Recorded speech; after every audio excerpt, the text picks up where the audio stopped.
Hey everyone, welcome back to the channel. My name is John and this is your Modern Tech Breakdown. Today I'm taking a somewhat disturbing look at Intel's Foundry business. Let's jump into it.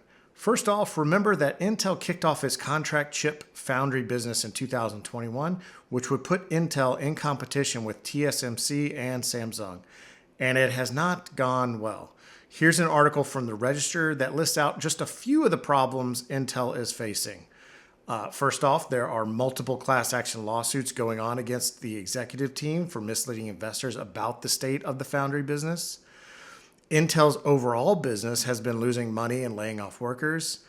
Intel's stock price is down 50%. Intel faces being kicked off the Dow Jones Industrial Average, which would further hurt their stock prices as index mutual funds would be forced to sell their Intel shares. It also seems, according to this article, that Intel itself won't be using the 20 angstrom node for its latest Lunar Lake and Arrow Lake chips, and instead giving that business to TSMC. Also, Broadcom and SoftBank both looked at using Intel's foundry and passed.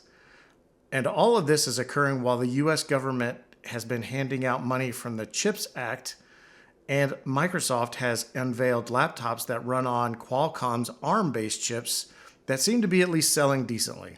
So it's not good for Intel, not good at all.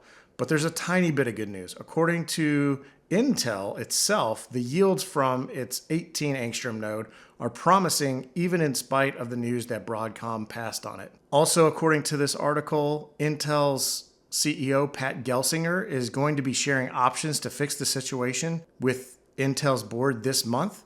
One of those options would include selling off Intel's foundry business, which would make that business unlikely to survive, in my opinion. And if it did die, that would leave the United States without a chip foundry capable of producing the most advanced chips. And what would happen then? Would the US government step in and nationalize Intel's chip foundry?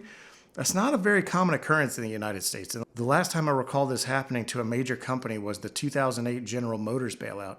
And I have zero idea how well that would go over in DC now. So Intel's in a world of hurt right now, and it's hard to see that changing soon. I think the next 12 months will be pivotal for Intel's foundry business. They desperately need to announce some big orders from customers in order to tamp down the panic that is setting in. Intel was once a mighty name in the computing industry, and it would be disappointing to lose them, but it's not out of the realm of possibility right now.